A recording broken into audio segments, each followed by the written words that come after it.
Bahwa kali ini kemudian saya berbeda pendapat dan saya menguji itu. Dulu juga saya sudah pernah mewakili Abu Rizal Bakri menghadapi konflik dengan Agung Laksono dalam tubuh Golkar.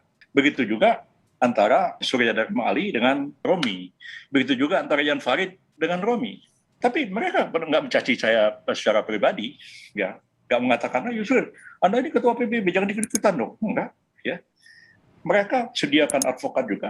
Kita berdebat di pengadilan, ya. Kita berdebat di media, tapi nggak ada ngutak-ngatik anak kamu dulu minta tolong sama Partai Demokrat. Saya bilang Pak SBY juga minta tolong sama saya supaya maju presiden.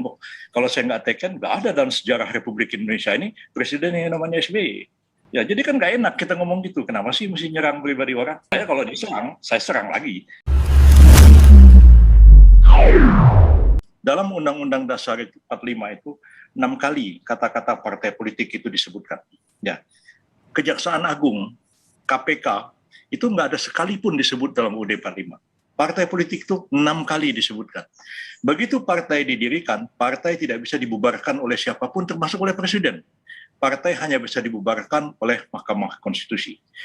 Hanya partai yang bisa ikut pemilu, hanya partai yang bisa mencalonkan presiden, wakil presiden, dan seterusnya.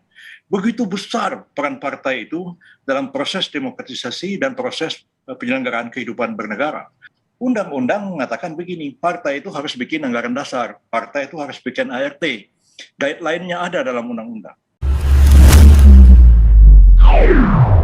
Sekarang partai itu berdiri, disahkan oleh Menkumham, bikin ADART, dituangkan dalam akta notaris, disahkan Menkumham. Begitu kita baca, loh ini kok pasal-pasalnya suka-sukanya sendiri, maunya sendiri, nabrak undang-undang, bahkan nabrak UUD 45. Persoalannya kalau partai seperti itu, siapa yang bisa menguji anggaran dasar dan anggaran rumah tangga partai itu? Apa dibiarkan? Partai itu dibiayai dengan uang rakyat, ya. Yang punya wakil di DPR itu dapat bantuan uang APBN. Nah, partainya suka-suka ketuanya, suka-suka ketumnya, suka-suka mereka sendiri, suka-suka keluarganya. Saya mendukung Pak SBY menjadi calon presiden dengan Pak JK. Ya, Demokrat dapat sekian persen, tapi nggak bisa maju sendiri, harus ada satu partai lain. Nah, tidak ada partai yang mau gabung sama Demokrat kecuali PBB. Sekarang partai itu berdiri, disahkan oleh Menkumham, bikin ADART, dituangkan dalam akta notaris, disahkan Menkumham. Begitu kita baca, loh ini kok pasal-pasalnya suka-sukanya sendiri, maunya sendiri, nabrak undang-undang, bahkan nabrak UUD 45. Persoalannya kalau partai seperti itu, siapa yang bisa menguji anggaran dasar dan anggaran rumah tangga partai itu? Apa dibiarkan? Partai itu dibiayai dengan uang rakyat, ya. Yang punya wakil di DPR itu dapat bantuan uang APBN. Nah, partainya suka-suka ketuanya, suka-suka ketumnya, suka-suka mereka sendiri, suka-suka keluarganya. Saya mendukung Pak SBY menjadi calon presiden dengan Pak JK. Ya, Demokrat dapat sekian persen, tapi nggak bisa maju sendiri, harus ada satu partai lain. Nah, tidak ada partai yang mau gabung sama Demokrat kecuali PBB. Maka berundinglah kita, oke, saya teken, jadilah calonan SBY JK. Jadilah Pak SBY jadi presiden, saya jadi Mensesnek. Baru berapa tahun, kan saya dipecat sama Pak SBY. Sudah dipecat, besoknya, berapa bulan kemudian, saya dinyatakan tersangka oleh Jaksa Agungnya SBY sendiri, Hendarman Supandi. Sampai saya waktu itu agak gregetan, saya lawan, dan Jaksa Agungnya jatuh. Sudahlah seperti itu. Tapi meskipun begitu, ya, berapa kali Pak SBY minta bantuan ke saya, persoalan hukum keluarganya, persoalan IBAS lah, maupun juga persoalan pemerintahan. Ya, pemerintah menghadapi kesulitan masalah hukum. Pak SBY, saya bantu. Nggak ada yang nggak saya bantu. Bahwa kali ini kemudian saya berbeda pendapat dan saya menguji itu. Dulu juga saya sudah pernah mewakili Abu Rizal Bakri menghadapi konflik dengan Agung Laksono dalam tubuh Golkar. Begitu juga antara Surya Dharma Ali dengan Romi. Begitu juga antara Jan Farid dengan Romi. Tapi mereka nggak mencaci saya secara pribadi, ya, nggak mengatakan, Yusril, Anda ini ketua PBB, jangan ikut-ikutan dong. Enggak, ya. Mereka sediakan advokat juga. Kita berdebat di pengadilan, ya. Kita berdebat di media, tapi nggak ada ngutak-ngatik anak kamu dulu minta tolong sama Partai Demokrat. Saya bilang Pak SBY juga minta tolong sama saya supaya maju presiden. Kalau saya nggak teken, nggak ada dalam sejarah Republik Indonesia ini presiden yang namanya SBY. Ya, jadi kan nggak enak kita ngomong gitu. Kenapa sih mesti nyerang pribadi orang? Saya kalau diserang, saya serang lagi. Yusril sentil Andi Arief. Kalau tidak dicalonkan Partai Bulan Bintang, SBY tidak akan pernah menjadi presiden.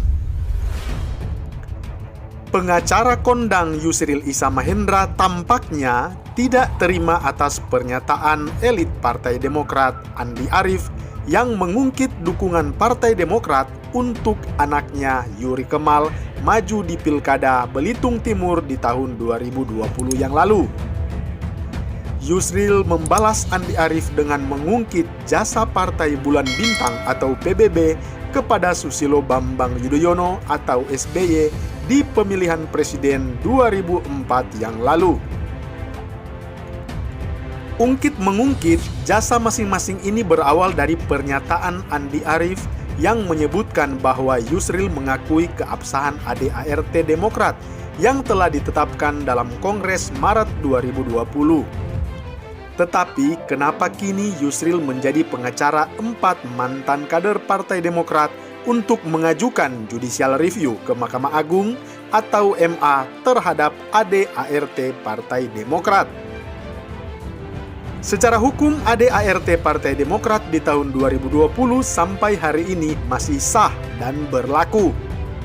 ADART itu baru dinyatakan tidak sah dan tidak berlaku jika nanti seandainya Mahkamah Agung mengabulkan judicial review ini, ujar Yusril kepada wartawan. Yusril juga mengingatkan bahwa putusan Mahkamah Agung tidak berlaku surut. Jadi dengan demikian, dukungan Partai Demokrat kepada Yuri Kemal yang merupakan putra Yusril maju di Pilkada Belitung Timur 2020 tetap sah. Putusan Mahkamah Agung tidak berlaku surut, retroaktif. Jadi tidak masalah jika anak saya minta DPP Partai Demokrat memberi dukungan kepadanya untuk ikut Pilkada Kabupaten. Sebenarnya tanpa dukungan Partai Demokrat pun, anak saya sudah lebih dari cukup kursinya untuk maju sebagai calon bupati. Menurutnya, dukungan Partai Bulan Bintang untuk SBY pada Pilpres 2004 sangat krusial. Tanpa saya tanda tangan pencalonan SBY, tidak akan pernah ada dalam sejarah Republik Indonesia presiden yang namanya Susilo Bambang Yudhoyono, tegas Yusril Isamahendra.